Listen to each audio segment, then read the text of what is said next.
Welcome back to another video, guys. Today we're going to be making some chicken and dumplings, a classic winter comfort food that I love, that everybody I know loves. It's just so yummy and simple and delicious, and I'm going to show you exactly how to make it. I did do a variation of the tasty recipe and just added little things here and there, but not too much of a variation, so you can just look up the recipe, and I'll also have the recipe down below in the description box. So this is what we're going to need.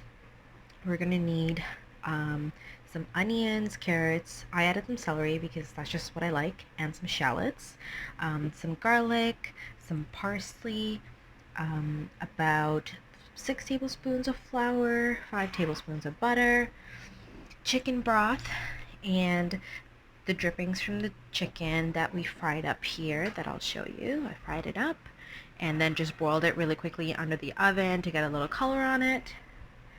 And this is just for the dumplings, and we're going to work on the dumplings, but first we're going to get the soup base ready to go.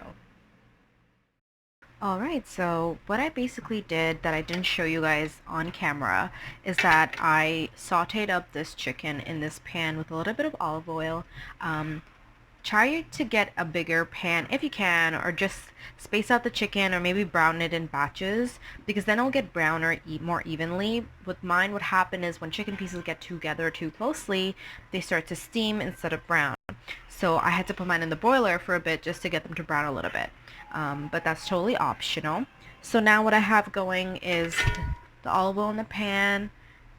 We're just gonna get it going, and the pan's already pretty warm, but we're just waiting. And the first thing that we're going to go in with is the carrot, celery, onion, and shallot mixture. I'm a very hands-on cook. My hands are clean, so don't worry about that.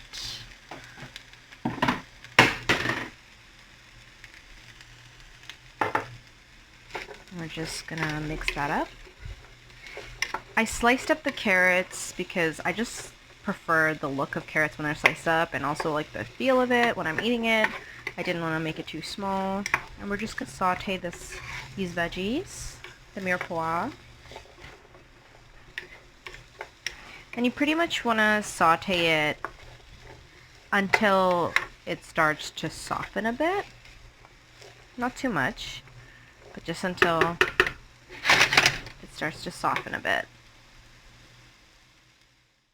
So once the veggies have softened up a bit, you just kind of add in the garlic at this point. I'm just making sure it's all melded in, and we're adding in the garlic.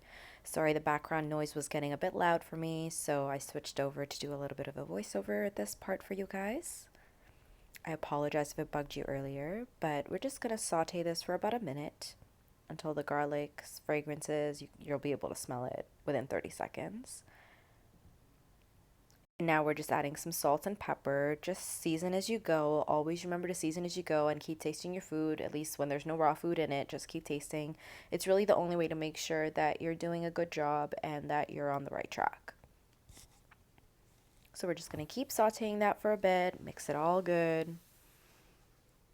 I hope you guys are enjoying the video so far. I had a lot of fun cooking this. I've made this recipe a billion times, but every time it's like something new. So now I'm just adding in the butter and the flour, because that's what's going to create that roux and that thickness we really want in the soup. So I'm just letting the butter melt a bit. I don't like to add the flour in with like completely solid butter, because then there's way more lumps. And yes, you could use a whisk, but this is a non-stick pan and I'm not trying to ruin my pan, so I'm using a wooden spoon and doing it that way. And you want to basically mix it all good. Make sure you get it in every piece. Just keep cooking it, because you want the flour to also cook a little bit, because you don't want that taste of flour later on. And doing this process for a bit will help develop the roux and the flavors and make it more nutty and really flavorful. I'm just going to keep mixing. I do feel this process, of course, for the video, I paused wherever I didn't want you guys to wait too much, but I do like to show real time some of the stuff so that you guys get a good idea of, exactly how long it's going to take you. So that's done now. We're just waiting for it to thicken up a bit. If you guys could see that there, it's like kind of congealing together, even though that word isn't the nicest. So now we're going to add in basically the chicken drippings from when we sauteed the chicken earlier, because that's important. That flavor is going to be key in making it more chickeny, basically. And we're also going to add in our chicken at this point and get all those pieces just completely coated in that yummy veggie roux type mixture. By doing this, what you're basically ensuring is that all the pieces, like everything, will be thick and like evenly covered. Whereas if you just threw it all together without bothering to mix in between, it's not going to be helpful. But if you do it this way, you're going to make sure that thickness is even and that every piece gets a bit of the flavor as well. Because when I did saute the chicken, I didn't add any salt because salt releases more water as well. And I didn't add any pepper. So there isn't any seasoning on the chicken right now. So we want to make sure that it has seasoning. And this definitely helps with that. And I assure you, you're not going to need to add more salt and pepper. Please don't be that person. You're not going to need to add more salt and pepper to the chicken beforehand. So now that it's all mixed up real good, I let it kind of cook a bit for a couple minutes until you can see, everything just sticking together a bit more. And we're just going to add in the broth now. So one carton has about 4 cups of broth. We need about 6 cups for this recipe, so a carton and half a carton is what I'm putting in. I'm eyeballing. I'm not using a measuring cup because we already discussed this, guys. I don't do that unless I'm baking. Rarely do I use a measuring cup unless it involves baking. Like for the dumplings, I'll use measuring cups, but not just in general. So just adding it in, you just want to cover the chicken and the veggies. That's pretty much another way to eyeball the broth. Just enough to cover everything and maybe then some because I like to have a bit more soup, not just, like a thick soup full of stuff. I like to have like liquid too, it's nice. So just mix it all up real nice and adjust as you go. I tend to do that as well. Also going to add in the spices now. So we're doing a bit of tarragon. Tarragon is not part of the usual recipe. I just like tarragon with chicken a lot. So that's what I'm putting in. Maybe like a quarter to a half teaspoon.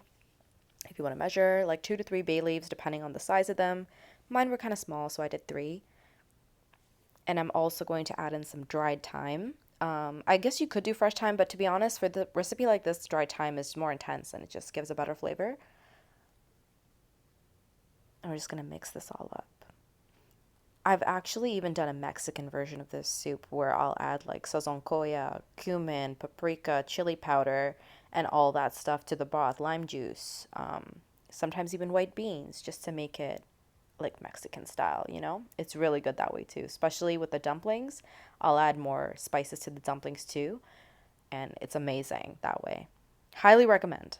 So now I'm adding in about half a cup of cream. However much you think half a cup is, that's what I think half a cup is.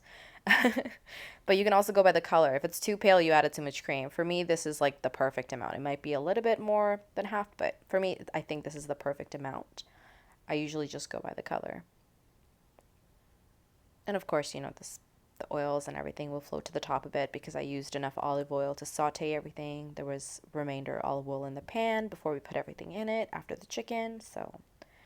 And that's pretty much it. And we're going to let this simmer for about 15 minutes. Just let it come to a boil, turn the heat down low, cover it, of course, and just let it go for 15 minutes. And while that's going, we're going to work on the dumplings. Once the 15 minutes are up, we're going to add in the dumplings.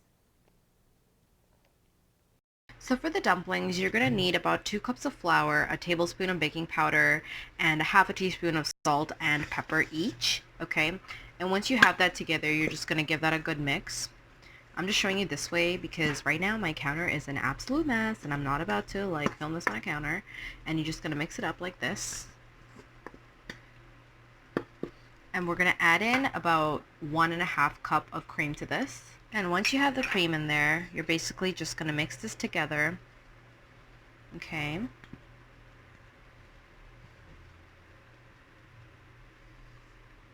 You guys, pardon me, I actually remember to put my light on this time. So of course it's going to be lumpy, but it's going to be like a batter and it's going to come together. And once the soup has like warmed up 15 minutes, then you can scoop it on. So I'm going to show you what it looks like once it's a bit more formed together. So this is basically what you're gonna get. You're gonna get a dough form out of it. I basically started using my hands because obviously wooden spoon it's not gonna work for long when it comes to forming a dough. It'll just kind of help you with the stickiness at first.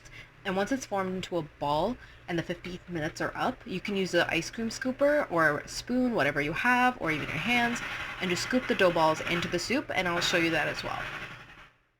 So once the 15 minutes are up, just make sure to give that soup a good stir, and we're going to add in the dough balls, the dumplings now. My scoop was really big, so I did about half a scoop. You can use a spoon too, and please make sure they're not touching so that they just steam and cook properly. And once you kind of spread them out evenly, we're going to add in some parsley. I love seeing those dough balls just in the soup. They look so glorious. So the parsley, and we're going to cover it up for 15 minutes. And this is our chicken and dumplings, guys. I just wanted to show you the consistency, so I pushed those gorgeous dumplings aside, but look at how fluffy they are, right? They are just so yummy. I really hope you guys try this recipe. Thank you so much for watching. I really hope you try it because it's such a comforting dish for winter, and please let me know what you thought about it. Just absolutely delicious. Have a great one.